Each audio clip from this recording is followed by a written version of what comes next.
Hi, guys. Thanks for all attending. My name's Libby Barnes. I am the chair of the COAT committee for the AIA Monterey Bay and a project architect at Workbench, a design build firm located in Santa Cruz. Today's lecture has been sponsored by Graniterock, who has donated today's lunch and allowed us to use their conference room.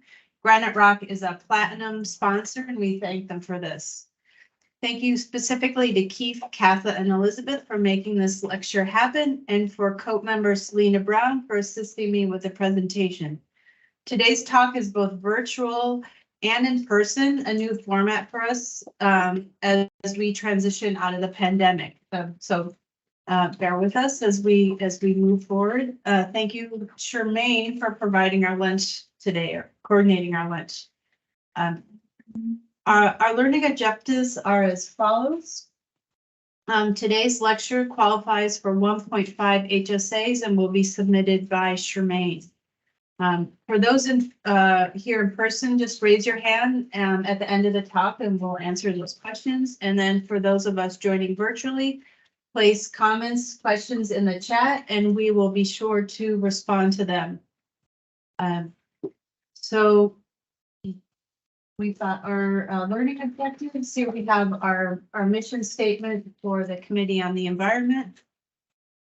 And the next slide, we'll talk about the material pledge. So back in March, we had a presentation on the AIA Materials Pledge. I don't know if any of you attended that.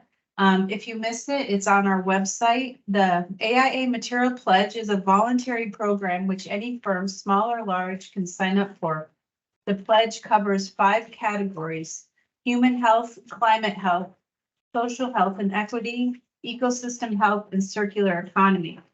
There is an online starter guide to help you through the process. I encourage all of you to check this out. Today's talk will address the pledge's climate health category, aspiring for lowering embodied energy and demonstrating how we can begin to lower global greenhouse gas emissions, aka GHGs, in concrete mixes. To discuss these measures and technologies through all stages of the design process, we have a great panel today comprised of a structural engineer, building official, contractor, and concrete supplier. We will learn as architects how to work collaboratively from the start of the design process to not only specify high performance green concrete or HPGC, but to ensure its implementation and success. For today's panel, I'm pleased to introduce Alan Kren, a structural engineer and lead AP with Rutherford and Shakeen, a structural and geotechnical firm located in San Francisco. Alan is head of RNC's sustainable design practice and worked on the Monterey Bay Aquarium, among many other high-profile projects. Alan is an innovator in his field, and we're pleased to have him speak with us today. Also joining us virtually is, Alan will be here in person. Joining us virtually is Brian Reyes, a sustainability planner on the Marin County Community Development Agency's sustainability team, and is also a lead AP. Brian has focused his career on climate science and policies. During his career, he traveled to rural Cambodia, implementing sustainable agricultural training and youth empowerment programs for communities impacted by HIV/AIDS. Brian joined the County of Marin staff in May 2021, where he currently implements and coordinates the county's climate protection, green building, low carbon concrete efficiency and energy programs, and who helped develop the Marin County Concrete Code, a benchmark throughout the state for specifying low carbon concrete. Rob Nicely, founder of Carmel Building and Design, joins us to discuss his experience as a contractor who employs passive house design and building principles to achieve measurable levels of energy efficiency and comfort. In addition, Rob will talk about embodied energy carbon measuring software he uses to better understand the impacts of construction materials. And finally, we have Katha Redmond. Katha is the director of concrete products for Graniterock. She is responsible for oversight and management of the concrete related technical services and quality control functions at Graniterock. That's my place. And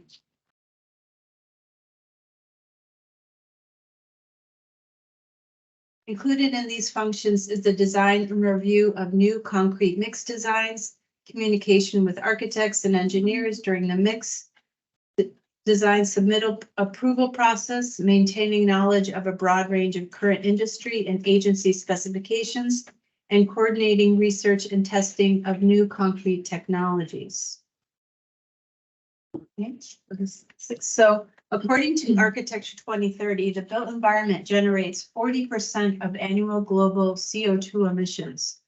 Of those total emissions, building operations are responsible for 27% annually, while building and infrastructure materials and construction, typically referred to as embodied carbon, are responsible for an additional 13% annually. Of that 13%, cement contributes to 7 to 8% of embodied carbon, nearly tied with iron and steel. Its embodied energy comes from the intensive production process and carbon emissions from the chemical calcination process. Due to the quantity of concrete used throughout the world, we see the enormous impact it has on our planet. I hope that after this discussion, each of us can take steps towards reducing these effects. Right, so now I'm going to turn this over to the discussion over to Brian Reyes of Marin County. Brian, can you tell us about Marin County's approach to this problem and how you sought to resolve it? Oh, Brian's got slides for us here. Sure. Let me put that up.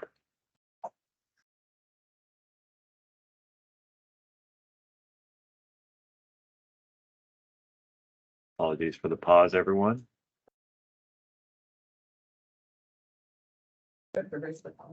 Here we go.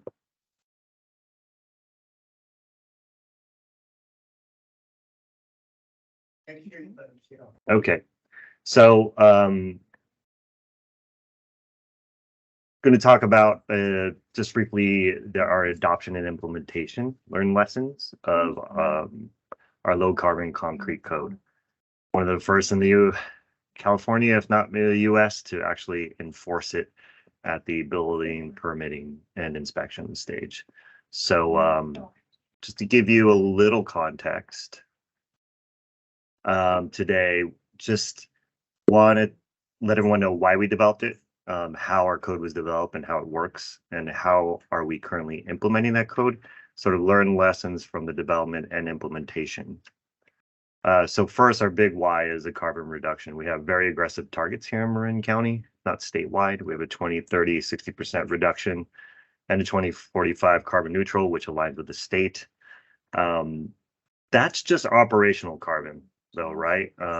Here we're talking about embodied carbon. So the way we reflect our carbon emission reduction actions and measures in government is through a climate action plan.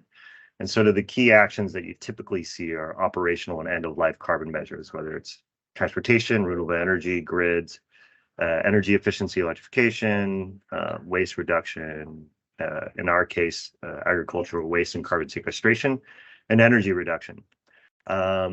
We also have in there an important action of embodied carbon, and our big focus is implementing our lower carbon concrete ordinance.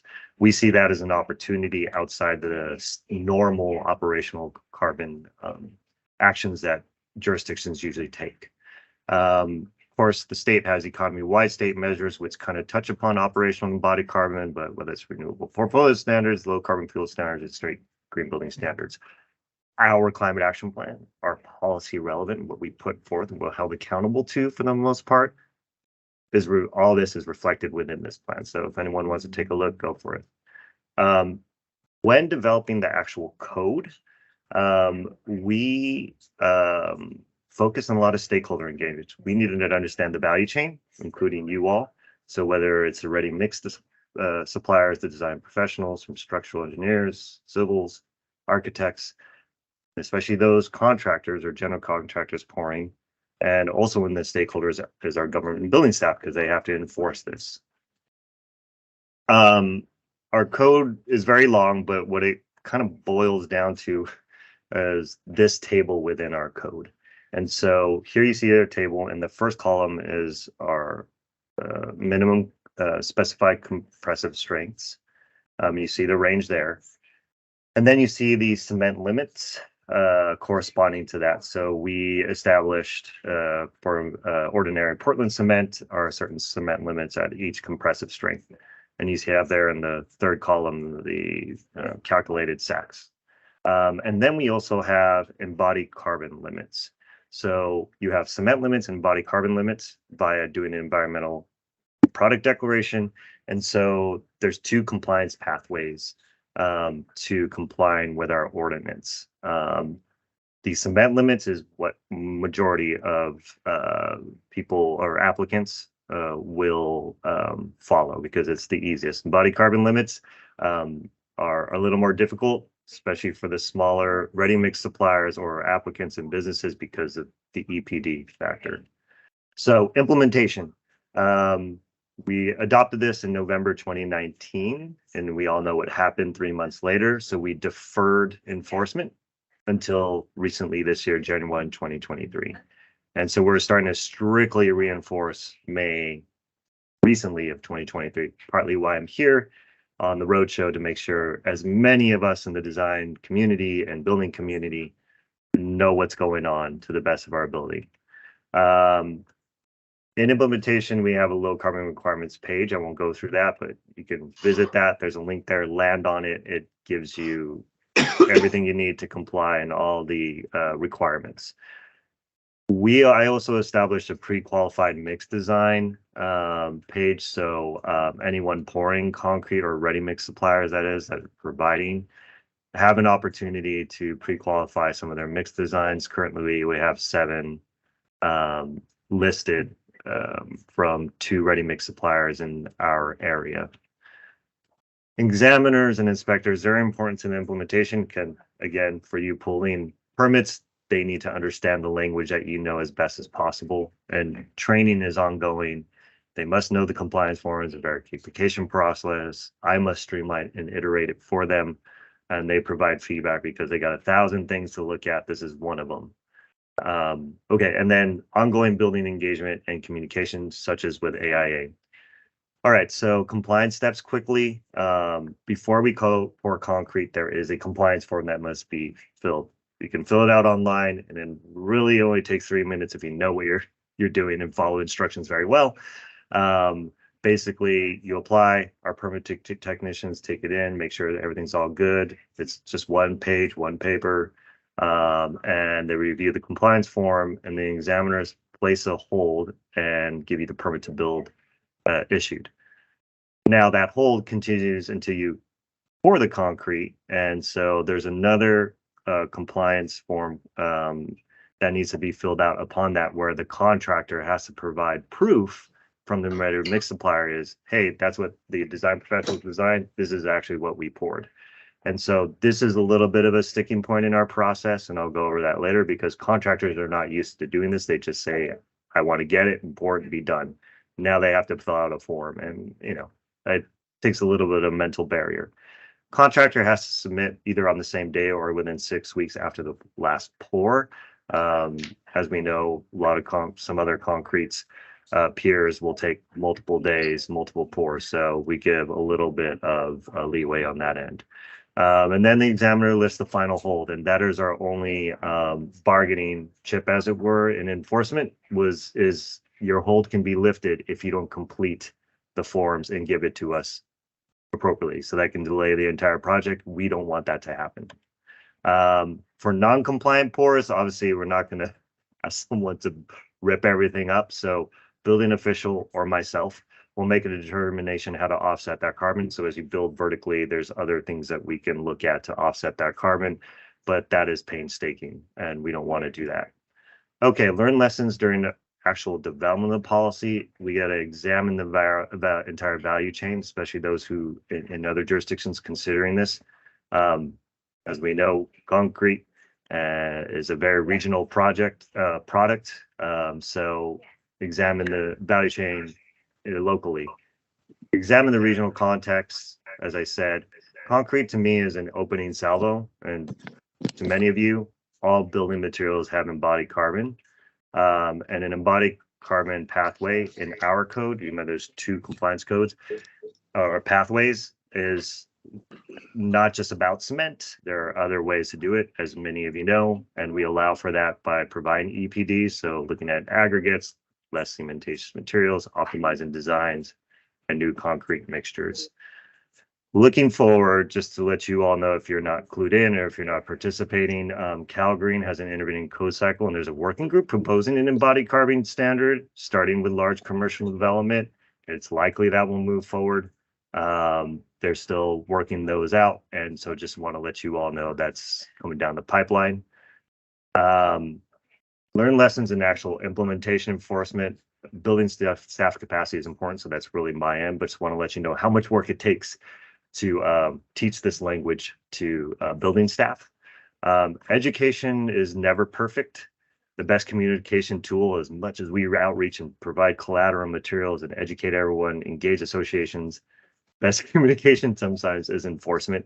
So by mistake sometimes. So that's the best way sometimes. Materials and tools that we learn are available today. So we hear a lot like, we can't do this, is not available. Kind of here already, right? And for a while. So a lot of things that need to improve are the practitioners. We are noticing that are sometimes recalcitrant, so adoption rates must accelerate. And this also goes with contractors who are pouring. And we also need more large-scale pilots and use by these contractors. Lastly, industry and producers, as many of you know, are and have been ready. We have Portland Line Cement that's been out there since 2012. CNCA, California Nevada Cement Association, has a carbon neutrality goal for producers by 2045. ACI 318, they're developing low carbon concrete standards currently, which I participated in one session, and they're eventually going to hopefully push that to the International Code Council. So yeah, that's my presentation. Thank you.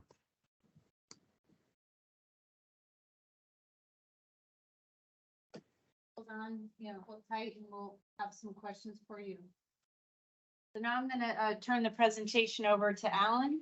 And so Alan's going to talk about his process with specifying HPGCs, and I'll turn it over to Alan.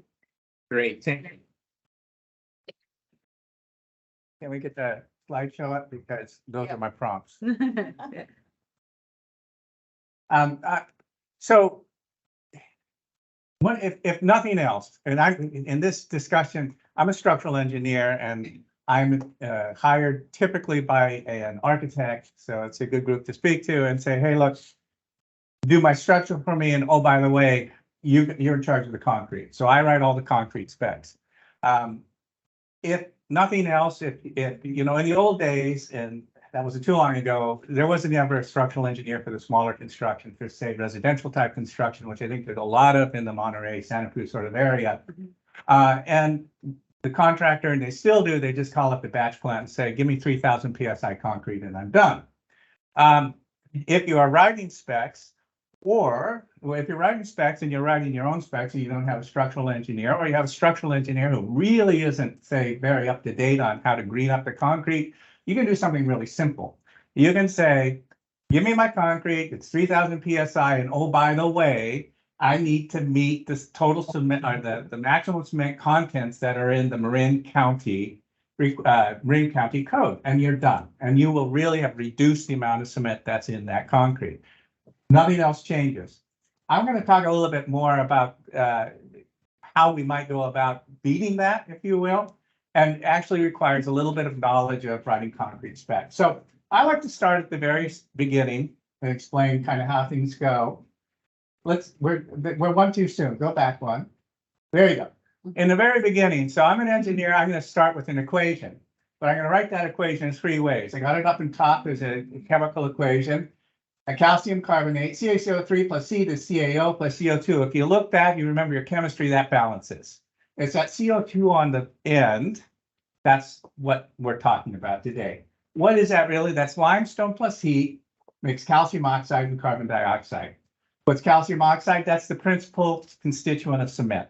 Okay, so cement's more complicated than that, but that's the principal constituent. And the bottom line is like, look, we're architects, we're engineers, we're contractors, we're visual people. So limestone quarry, you're too fast for me, plus heat is cement plus CO2. So that's all we're dealing with. So what does that mean? Now we go to the next slide. What does that mean? Well, it means no matter what we do, every time we make a pound of cement, we make a pound of CO2. So we can magically turn limestone into cement and we still have made CO2. When I say magically, what I mean is like, heat from a non-CO2 source. So what are we going to do about that? Well, we can do, that's our problem until we find a new source of cement. Now, coming soon, calcined clay. Why calcined clay? Well, that's very interesting. Turns out there's clays out there and they're all over the world that you can calcinate, which is to heat up, and you can actually get calcium oxide out of it without the CO2 emission. But that's not really available at an industrial level, if you will. So let's deal with reality, which is the cement we're getting today. We're going to be getting that CO2, so we're going to want to use less cement in our mixes. How do we use less cement in our mixes? There's a couple of different ways. One is we develop or we optimize the mixes. As an engineer, I don't really know how to do that perfectly, but your batch plant does. Your batch plant should be able to optimize those mixes. But the thing that we do know is that we can take the cement out and we can replace that with supplementary cementitious materials, which today principally on the industrial level, on the level we're going to deal with is fly ash and slag. Now, both of those are byproducts or waste products of industrial processes. Fly ash is burning coal, so one day we're going to run out of fly ash. Slag is from making steel. That's probably going to be around for quite a while. Also, and Brian mentioned the type 1L cement, which is type 1 cement with limestone. It's got about 13% replacement of cement with limestone finely ground in it. So that helps. That is not as available as you might want it to be. Cal Portland Cement is the only producer I know of California. There's probably others. So you can't specify what's not there. Let's go on to the next one. So I want to talk a little bit about a project. It's the architectural group. I want to put a pretty building in the picture. And this is a project where we did everything we could to reduce the cement content of the concrete and still get the structural concrete that we needed. So you may recognize that. That's the Education Center for the Monterey Bay Aquarium on Cannery Row. We go to the next slide. That's a picture of the mat foundation we put in there. So that's 18 inches thick of concrete. That's not a thick mat, but that's a lot of concrete. And we put in a 50% 50% replacement, which was a combination of fly ash and slag. Now you can use both of those replacements together. And this is talking to, so you as an architect are going to say to your structural engineer, hey, look, we got to get the cement out. What are you doing for me? Okay, and he's going to say, well, blah, blah, blah, blah. And you can say, look, why don't you give me a high volume replacement of concrete? Well, I've heard there's problems. Well, there's never a problem in the foundation. Concrete in the foundation just has to get there. And it's got to get up to strength. And even if it takes 56 days to get up to strength, it doesn't matter because you're not doing anything to that foundation for a long time. So we filled this up with a 50% replacement mix. And right away, we're at 4,000 PSI concrete. I think Brian had a 400 something pounds of cement per yard in that 4,000 mixed concrete. We had 300 pounds. So already we beat that, what Marin County wanted. So in your foundation and mats, foundation, drill piers, anything in the ground, 50% replacement or more. And why do I say or more? Because if you talk to your batch plants, they'll tell you, oh, we can do 60% replacement and hit that strength. Why do I know that? Because Katha Redmond in the audience educated me about that. And that brings me on to another point, which is you got to talk to people, but we'll get to that in a little bit more. So you got your foundations, 50% replacement. So we do the next slide. And then people worry about cost. Well, wait a second. Well, it's going to cost me more money. Well, this was our innovation. We said, look, make your SCM your basic. This is what I want, your high volume, but give them an alternative. That's just 25% replacement. Okay. 25% replacement. At least you're doing something, right? And what I learned also from Katha was actually the high volume was cheaper by about 3%, right, Katha? Than the 25% replacement. So give it to them as an alternate, and if the batch plant can't do 50%, well, they do 25% because it's cheaper, because cost is always a big issue. It's the first thing people are going to ask, is it going to cost me more money? Okay, so give them some. Okay, so go on to the next one. If we, down at the bottom, actually, because I hate slides without a visual. Okay. This is a different project. This is also for the aquarium. There's a lot of concrete in this project. That's the way we put the spec together. Give us 50%, but we'll take 25 if you can't do better than that cost-wise. Okay, now we go to the next one. Well, we're talking about different elements in the building, right? So in residential, it's basically foundations and slabs. We'll get to slabs in a minute. But in buildings that have elevated members, the big deal everybody's worried about is time. How long is it going to take this concrete to come up to strength? Now, the high volume replacements typically take longer time than the lower volume replacements. So maybe we only put in 25% replacement, okay? And again, what we do often is at a 25% or less replacement, we'll say, give me the strength in 28 days. And the high volume replacement, we'll just say, give me the strength in 56 days. There's no magic to 28 days. It's just what people are used to, but you can spec 56 days. Well, what about architectural concrete? We're exposing all of this, right? Well, the deal with architectural concrete, a lot of times we see this, is no replacement. Well, what are architects looking for, really? They're looking for, and you correct me because we got a bunch of architects, uniformity of color and quality of placement. The quality of placement should not be affected by 15 to 25% replacement. Okay, 50% replacement, the concrete acts a little differently in the way that it wants to, not so much place, but in the way it wants to finish. But if you can work with the contractor and say, we can work with this much replacement and give you a good quality of finish.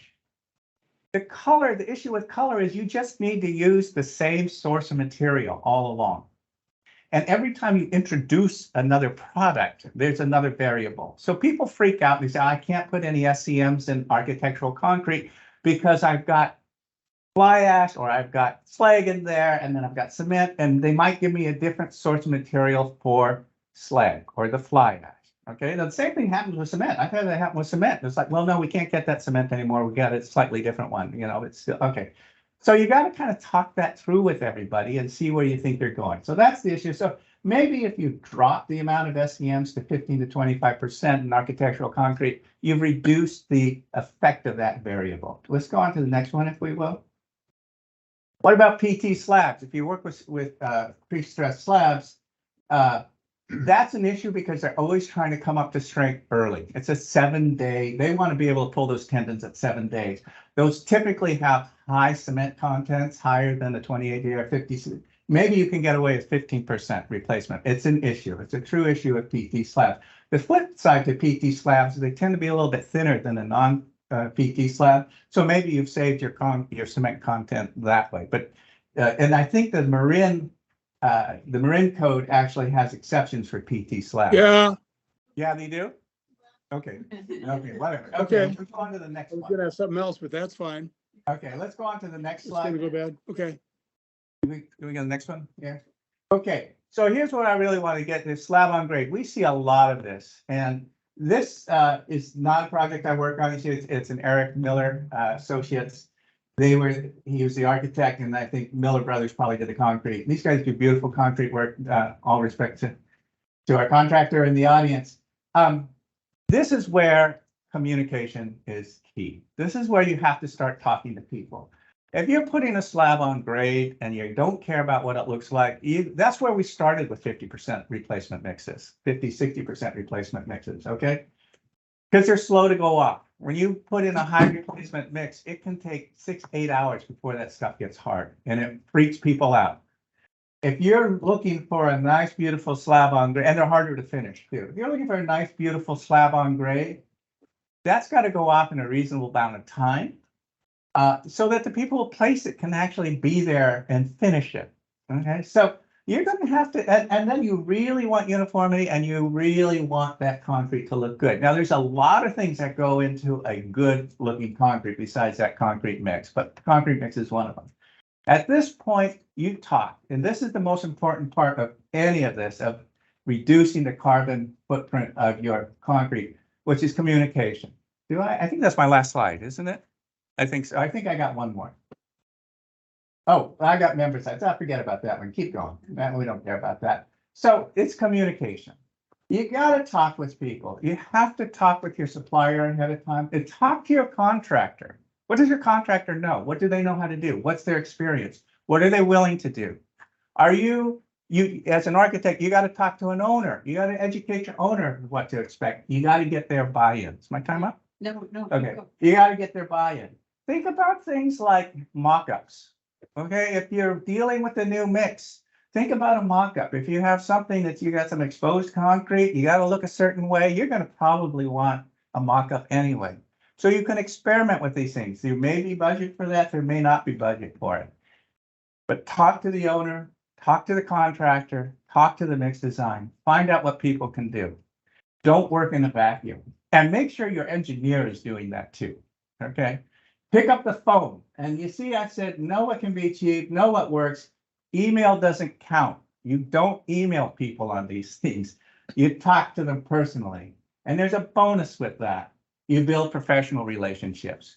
I know, I'm here because I know Katha, and I know Katha because I had a problem with a mix design, and I called up Graniterock, and I said, I need a mix designer on this. And I got Katha. I said, Katha, blah, blah, blah, this is what I'm trying to do. And Katha said, oh, well, we could do it, but just, this is, I said, well, how are you going to do it? She said, this is how we want to do it. No, that's fine with me. I got what I wanted, and Granite, was able to do it. So this is, and now I'm here. So you build these personal relationships, these professional relationships, talk to people. So that's my 2 cents on how to make it work. That's great. Alan, at what point did you engage the concrete supplier? Because as architects, if we specify if that project is the right one, we have an idea of maybe who the contractor is. We have our structural engineer, but we really don't know who's going to be supplying the concrete. So do you go to Rob and say, Rob, who do you like to use as a supplier? And then we have a meeting. So what's the kind of? It's a perfect question. Nobody really wants to talk to you until they have the project. So I already had the project. Granite already had the project, and we started talking. And that's generally what happens is the project's out there. It's too late. Okay, so we put it's not too late, but it's late. We're in construction. Okay, yeah. Because I've been talking to people for 20 plus years, I can call Katha up. I can call other people up and say, this is what we're trying to do. Does this make sense to you? This is how we can do it. So the earlier you can talk to people, the better. But in all honesty, it really doesn't happen until the project is pretty much on the street. That's just the reality, because that's when people will talk to you seriously. Before then, it's all for fun. Mm-hmm. Yeah. So as early as you can, but honestly, it's usually once the project begins. Okay, great.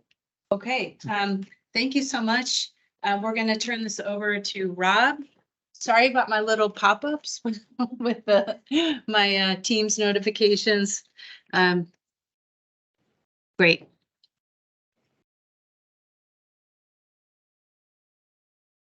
All right. Hi, everybody. I'm Rob Nicely. I'm the president of the Carmen Building and Design, local residential construction company.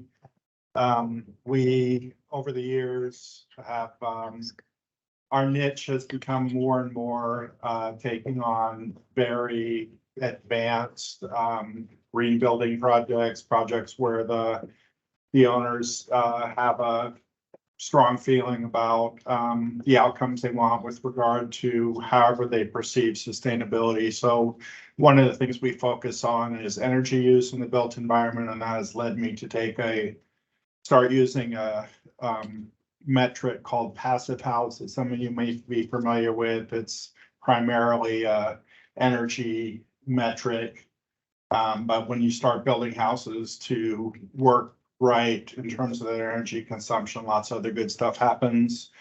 Recently, we've made the distinction now between operational energy and embodied energy, or operational carbon, embodied carbon. When people talk about energy in the built environment, the most common conversation is about the operational energy, right? And taking on embodied carbon is something that has come a little later. So, and today we're talking about the embodied carbon in concrete. So by way of sort of getting into this, I'm going to use a project that we're working on now as an example, and it kind of ties into some of the stuff that Alan says.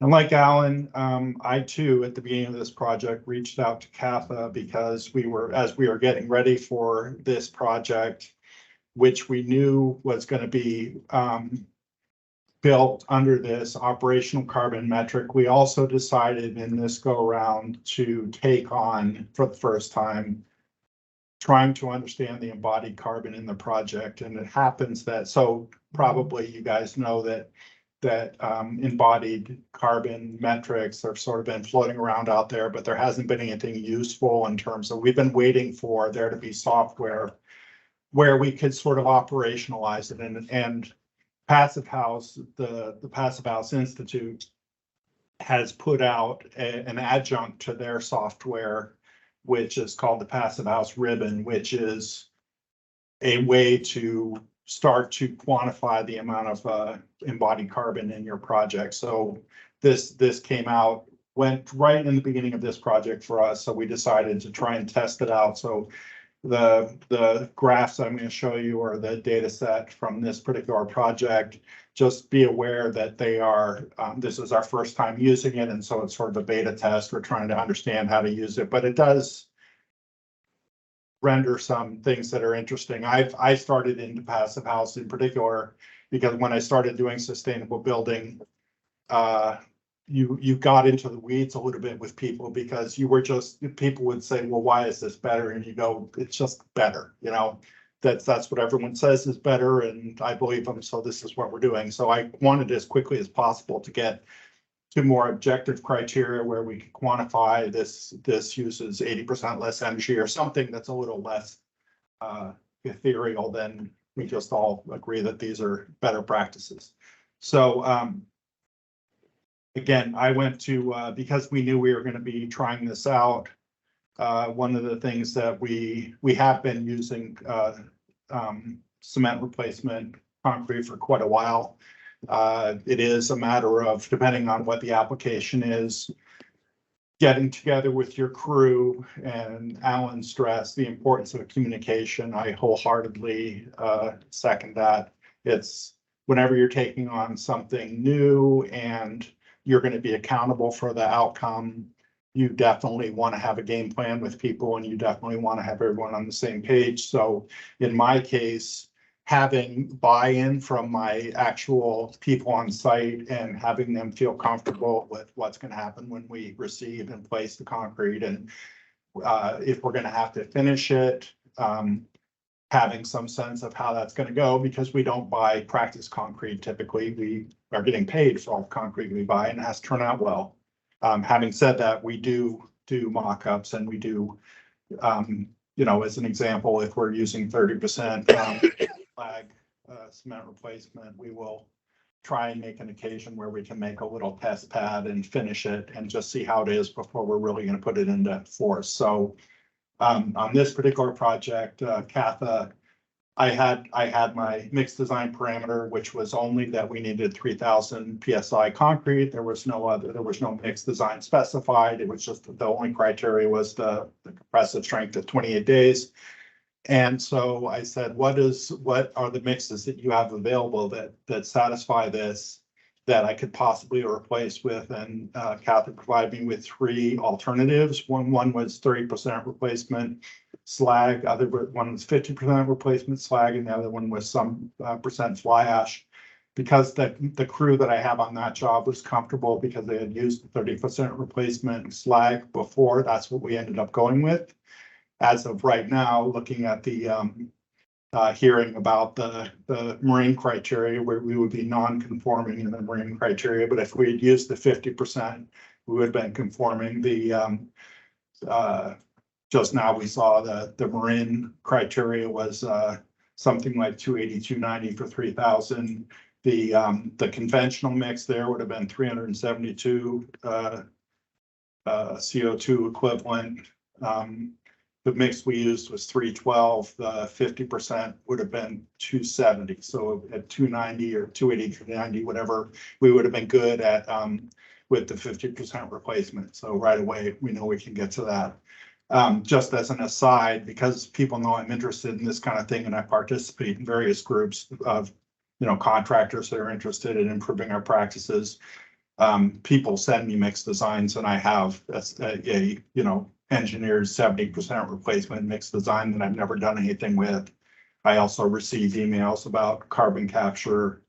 So there's other things sort of out there being discussed. They're nothing that I personally have pursued yet, but I just want you guys to know that there is a vigorous discussion of what might be used. And, I try to do my best to take a bite, stick my neck out anytime I have a project that where there's an opportunity. So, I'm all about, as a contractor, my life is all about threat reduction, but I don't want to be so risk averse that I'm not willing to do these things that need doing.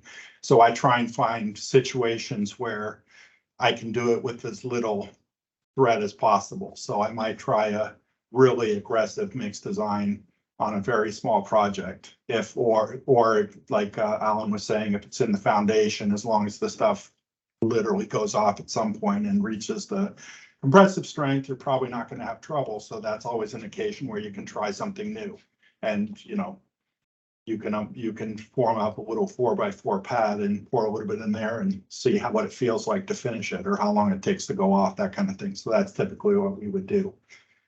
So getting to my slides, these slides are going to be what's called the pH ribbon, which again is a plug-in to the PHPP, which is the software passive house planning package, which is the software that does the heat loss calculation. That's basically the backbone of how we design houses that are meant to conform to that energy use budget. So what we have here is we have 4 different scenarios. These are for the embodied carbon only, not the operational carbon. So you have a code built house, you have 2 versions of the passive house, this particular house where we're thinking around with some of the inputs. And then the one that's on the right side, the much lower one, that's actually our passive house as designed, taking out the photovoltaic array.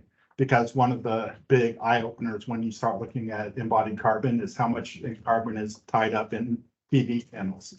So that's the big nut that we have to crack right now, thinking about embodied carbon. This is the biggest single wrench it throws into the whole program, is you have to reconsider your PV array. So congratulations, everybody. We have a brand new problem. You can't really see it too well here, but there's a green line on the graph that's to the right of that. And you see all those blue and red lines that are stepping up. Those are all passive houses or in that paradigm where basically you have very little operational energy, and those step ups are when you're replacing different components in that building. So say the HVAC system or the PV panels reach the end of their useful life and they need to be replaced. And that's when you get the additional embodied carbon built into the model.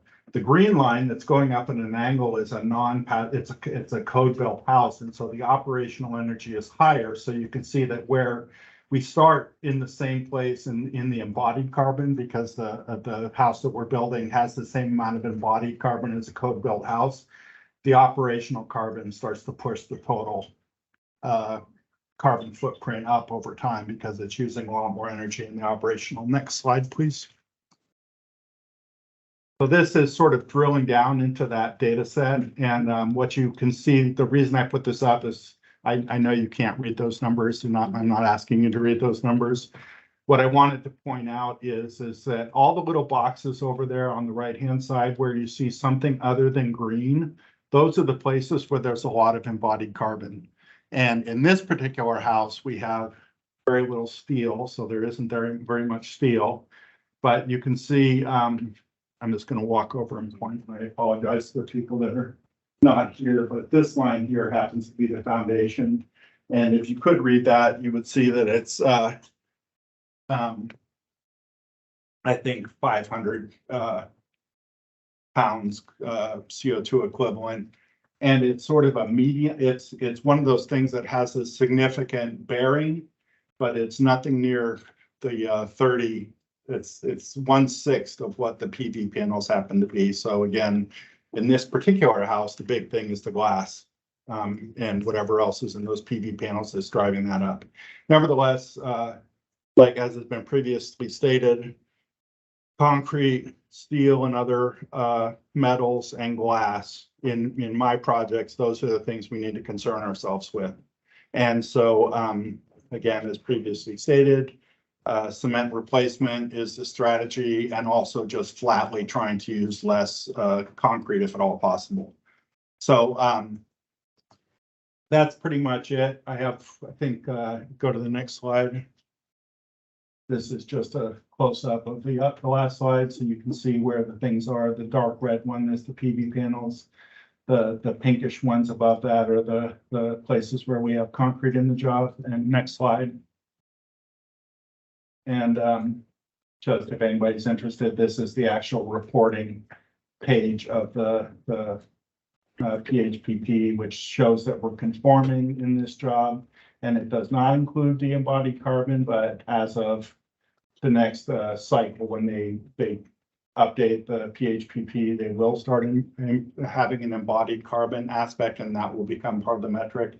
So looking through my lens as just sort of Joe Schmo contractor, but one that's interested in this kind of thing, this is making its way into the marketplace, the ability to understand the embodied carbon in your projects. And so, you know, I would certainly hope that that starts to make it into the culture, that people start to pay attention to that. Obviously, from the regulatory side, as exemplified by Marin County, it'll start to be part of our lives, whether or not we choose to be proactive about it, because from a regulatory side, it will become part of the program.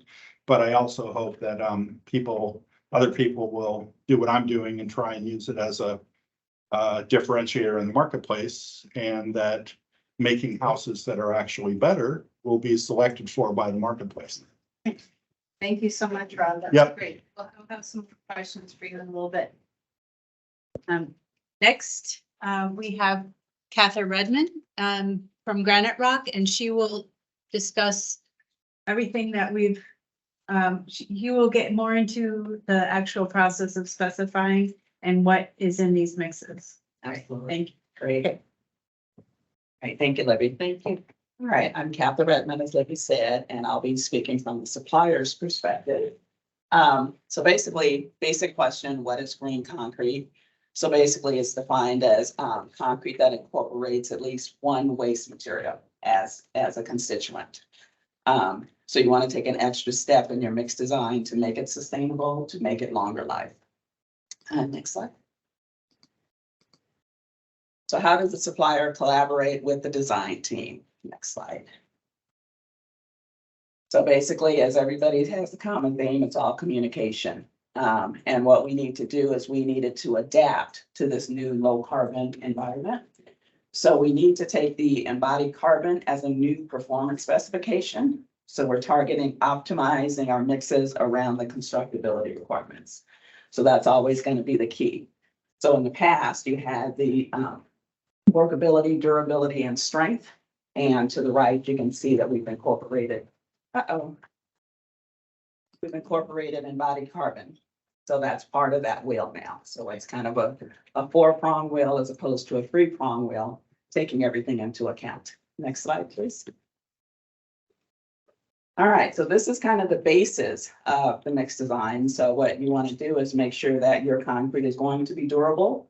So despite the fact that you're trying to make it sustainable, it still needs to meet the code requirements. Those code requirements are ACI 301, which governs, and typically it's the exposure class that will drive the requirements for a particular mix design site.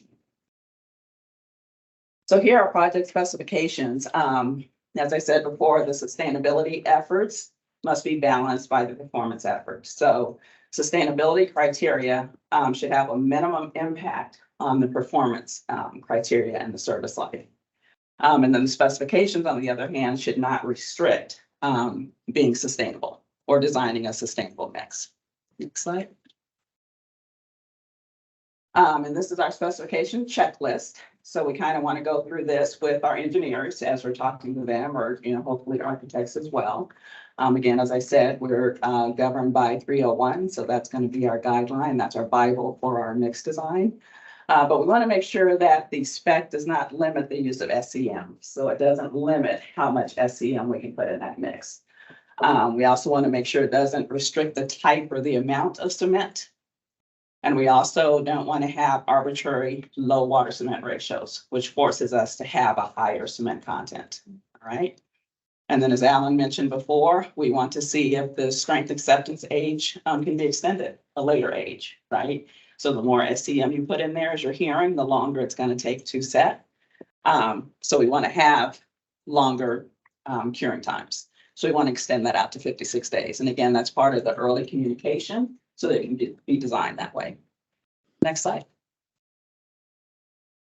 So here's the impact of specifications on concrete kind of as a visual. So to the right is kind of a general concrete proportions. So as you can see, Portland cement makes up 11% of a concrete mix. But if you go to the left, you can see of that 11%, 79% of that cement contributes to the GHG, to the GWP. So it has a huge impact, despite the fact that it's a small amount of the overall mix. Next slide. So here's an example of just a standard mix, so a standard 6-act mix, which is typically 4,000 PSI and a 0.50 water cement ratio. Can't see here. So right to the left, you have a straight cement mix. To the right of that, you have a 25% fly ash replacement. So of that same 6-act. Below you have a 50% slag mix. And then we have what's called a ternary mix, which has fly ash and slag. So that's also 50% replacement, but it has 35% slag, 15% fly ash. So I've given some GWP comparisons. So on that straight cement mix, which is in red, that's giving you that 375 GWP. Going to that 25% fly ash mix, you lower that to 293. That 50% slag mix pulls you down to 271. And then that ternary mix is the best. That gives you 253. So despite the fact that you have 50% replacement on the slag and the ternary, you're getting better GWP performance when combining fly ash. Okay. Next slide. So here's kind of the path forward to concrete carbon reduction. So you basically kind of want less clinker on that cement, so it takes it to the raw material. You want less cement in the concrete itself. And then if you can, you want less concrete in those structural elements, right? And what you're going to try to do is optimize your mix designs and basically implement new design parameters. There are some barriers to that. As I mentioned before, minimum cement specifications. So they will force you to use a minimum cement without allowing you to reduce that, as stated before. You have testing limitations. A lot of times there's bad testing out in the field. So what suppliers will have to do is overcompensate for that. So we'll end up having to put more cement or cementitious into that mix to compensate for the testing. So we want to try to eliminate that. SCM availability, as you heard, fly ash is going away. Slag could eventually as well. So we need to kind of expand and get some new SCMs into the market. Design limitations for specific projects. Different codes can affect it, as we talked about the ACI code. It could be restrictive there as well. We need to educate our stakeholders so that they know what to expect with the new materials and the new types of mixes that we're designing. Cost. So when I say cost, I'm talking time, and that goes back to that extended schedule that we talked about when you extend that out to 56 days. And then you just need to evaluate the risk. So there's some real and there's some perceived risks. So you need to have the communication, to kind of know what's on the horizon. Next slide. And here's just kind of an example of what I was talking about optimizing kind of new mix design parameters or new design parameters. So basically with mix designs, you want to use new materials and designs just to achieve that cement reduction that we talked about. But here's an example of ultra high performance concrete. So in using ultra high performance concrete, you can make your elements smaller. So your building elements, your structural elements smaller. That might require 2 times the cement content because you would have to have a higher strength in your concrete to compensate for the smaller element. But you would be actually using a quarter less total concrete. And that would give you a net 50% reduction kind of in your overall GWP. So something to consider, despite the fact that it's a higher cementitious, overall it could be better. All right, next slide, please.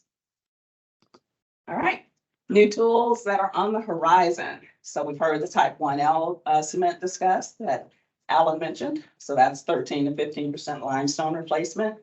At the cement plant, that uses less energy to grind the limestone than it takes to grind the clinker. And so that's where you get that savings. Another option is to expand the use of alternate SCMs. So there are several coming onto the market, blended SCMs, whether they're pre-blending, maybe slag and fly ash, different types of fly ash.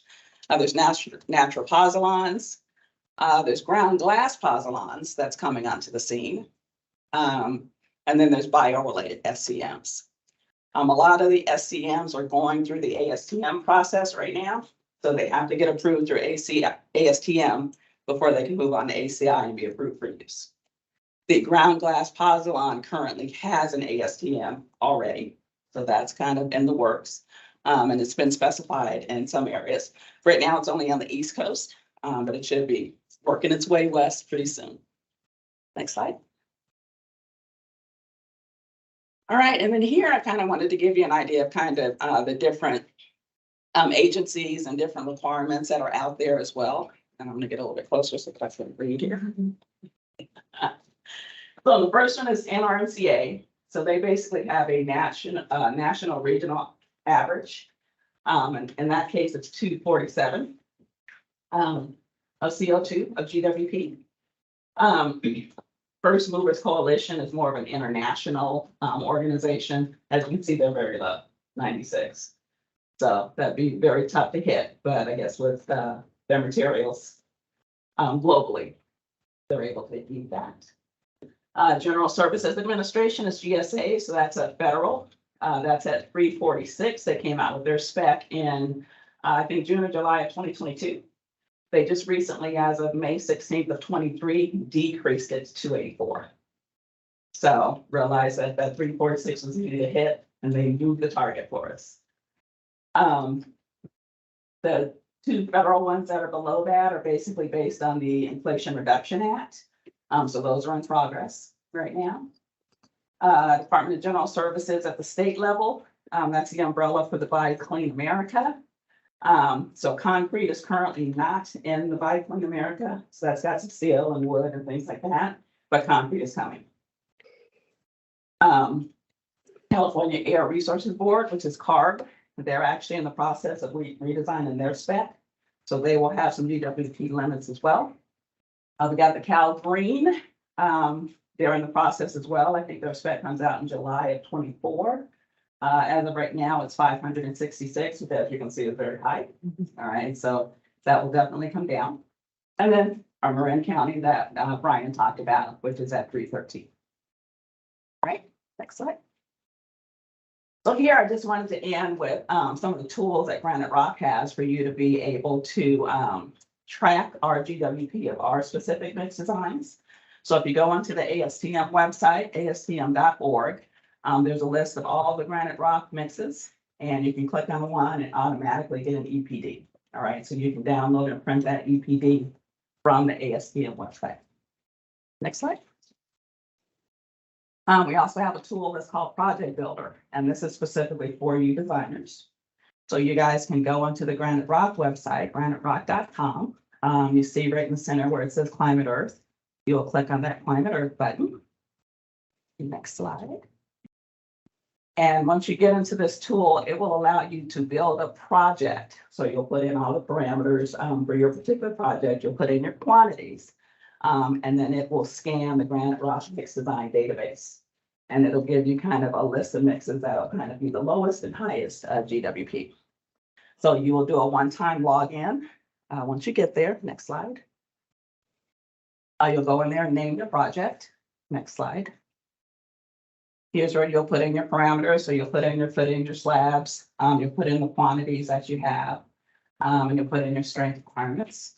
Next slide, next slide. And then, like I said, it'll scan, our database and it will give you the maximum and minimum GWP mixes that we have available for each particular parameter. Next slide. You can hover over any one of those and it'll give you all the individual details. Next slide. And then it will actually spit out a PDF for you. So you will get a PDF that looks that way, and it will actually email a copy of this to you. It'll also notify our sales team. Our sales team can reach out to you as well, to kind of talk about your particular project. So the four up there, are those four options that, Yeah, so Okay. where they may put in slabs, footings. So each one of these represents that element. I see. And then it gives you the maximum and the minimum GWP mixes that we have. Okay. Next slide. All right, so basically in summary, we're just looking at reducing the carbon footprint, looking at those performance specifications versus prescriptive specifications. We want to minimize any restrictions and constraints, and be able to utilize innovative products. We talked about the 1L cement. 1L cement does not fall under C-150. Okay, that falls under C-595. So when you're specifying, try to include C-150 and C-595. And that way, once the 1L gets into the market, you've already got that available in your spec. Kind of establish your sustainability goals. Communicate early again with your ready mix supplier, with your contractor. Just get everybody in the loop early. And then take advantage of the tool that I just mentioned to you, that concrete builder. Next slide. That's it. Great, thank you. You're welcome. Wow, okay, that was fabulous. Well, we're gonna open up the discussion and I'd like to have people, we've got people on the chat and then we've also got people in the room, but I'd like to open it up to the people in the room to see if they have questions for us. And you can just stand up or just, you don't even have to stand up, just start talking or asking questions. Anyone have any questions? All right, go for it, Keith. Can we talk about the type 1L availability, what it is now, what it is in the near future, and particularly to this region, if we can be so bold? So I'll take that. So on the 1L, it's readily available on the East Coast. Here in California, we've got Cal Portland, which is in Mojave, and they are only producing 1L cement out of that particular terminal. There's also National Cement that's down in Lebec, which is also Southern California, and they're also producing on 1L. And I think Cemex also has a 1L. There's not enough here in Northern California for us suppliers to take it on, but eventually it will come that way. So what eventually they'll do is replace the type 2, type 5 with 1L. So we won't be able to get the 1, 2. So, if in terms of the components of the concrete mix, you know, we've got the cement, so that's coming from those plants you just mentioned. And then we've got our sand and aggregate, where are those coming from? Typically, yeah, My answer? yeah. Obviously, the AR Wilson Quarry in the Romans. And there's a lot to be said about local aggregate and the carbon footprint of local aggregate. Mhm. We always say distance matters. Yeah. The farther away that your commodity source is, the more carbon it's going to take to get it there. Right. So, a green banana is not particularly green because there are no banana forests here, right? So they all have a carbon footprint. Anything else on aggregate? Nailed it. Okay. Right. Yeah, I got more questions. okay, yeah, go for it. The ternary mixes, can you talk about their performance and finishability out in the field? Yeah, so I'll start, and maybe Zach can jump on as well. But because they're ternary, so the slag mixes, as Alan mentioned, tend to be a bit sticky. So it's a bit more difficult to work. When you add the fly ash to that, that kind of resolves some of that issue. So that helps with, with the finishers as well as setting time and things like that. So.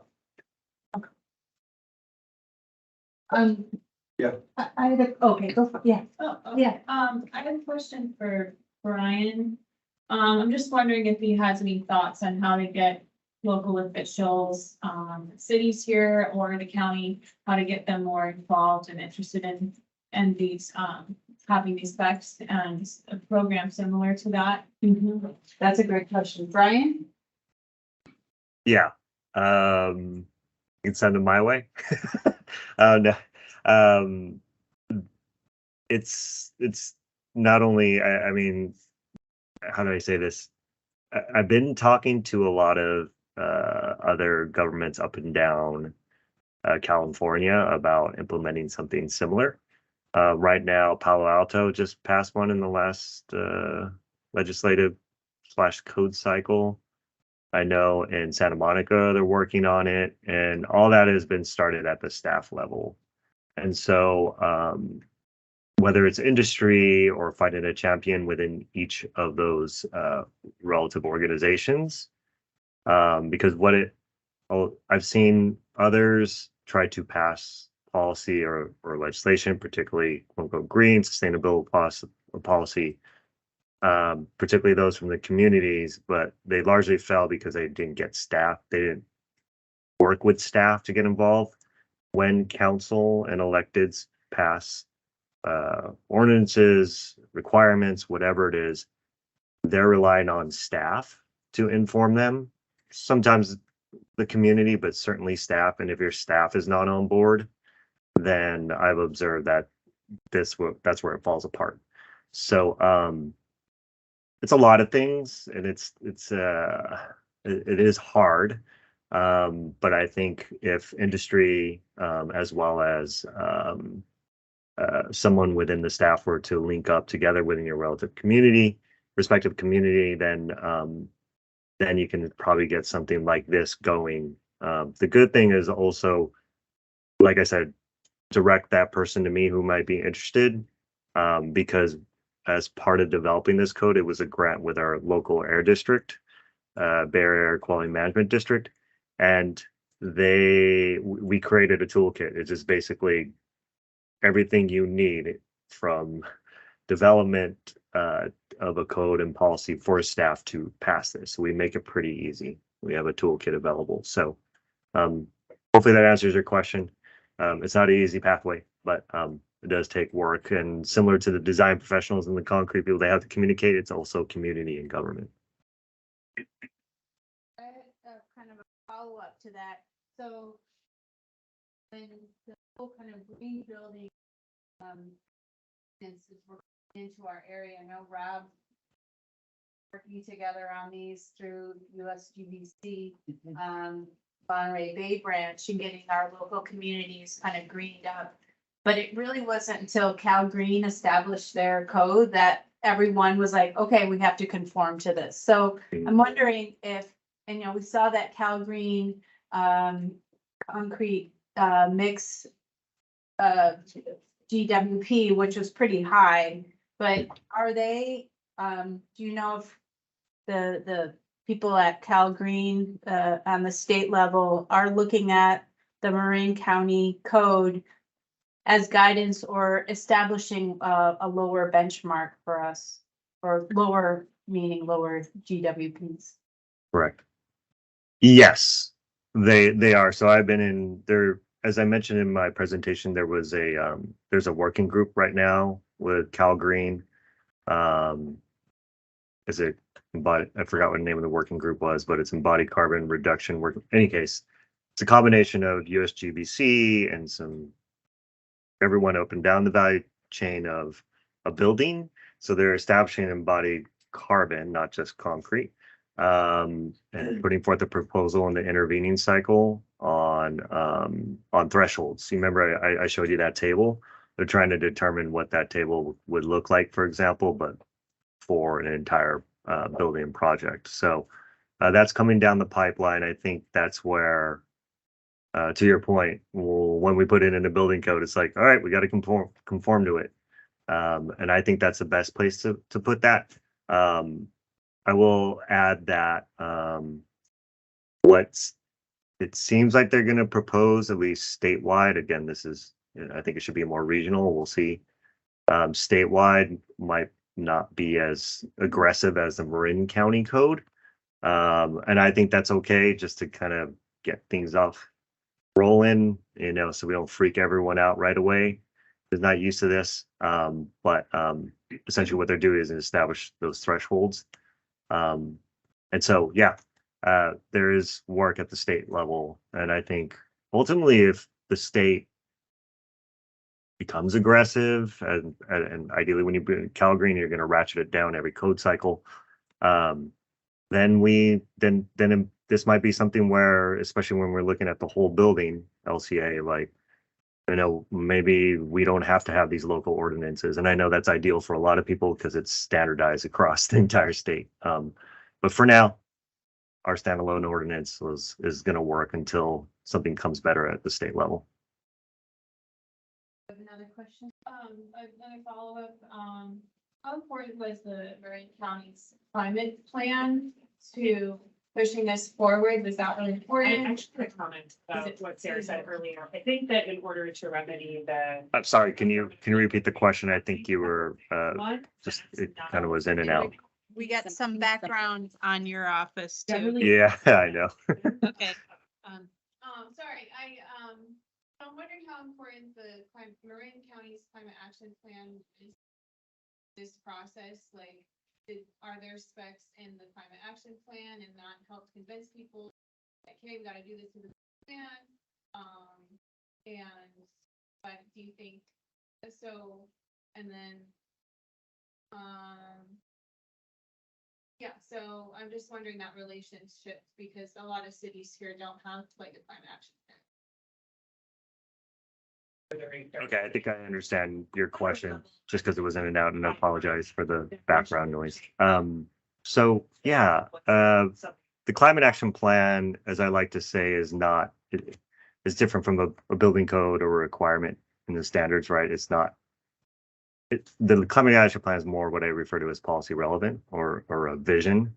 Though it's something that constituents can hold government accountable to what they're said they were going to do, and or community-based organizations or industry who decide to participate and be held accountable as well in that. So climate action plan, I feel, is important. I used to work and do climate action planning for the city of San Francisco as well. And, it's the activists can, or advocates can, wave the climate action plan and say, you're going to do this. And how come we're not doing this? And so by putting it forth in a climate action plan, it sets the stage for other requirements that need to happen further down the line. So it is a strong relationship, and hopefully communities can start off with a climate action plan if they don't have it. The code and the staff. Do the details get worked out with the code and the staff? Yes, the details get worked out with the details of the code get worked out. Yeah. Is that what your question is? Yeah. Yeah. Yes, it does. It does. Okay. And we, when we develop these codes, it obviously, like, for example, our table thresholds, we worked with structural engineers with Arup and another local embodied carbon structural engineer, Bruce King, and they help establish the technical analysis to where we set our thresholds. So at least that's what you should be doing, is good governance, to be data driven. Great. Okay, let's, Keith, do we have any questions from? No more Right, questions. okay. Super. Well, I think we're gonna wrap it up here. Feel free, we're gonna end our presentation just to let everyone know we've been recording this, and we will have this up on the AIA Committee on the Environment webpage shortly. We'll also share our presentation slides, and I thank everyone for coming here and kind of participating in this really great discussion. I'm really excited to have this. Thank you. Thanks so much, Brian. Yeah, thank you, everyone. I wish I could be there in person and truly learned a lot from all the presenters. So thank you. Appreciate it.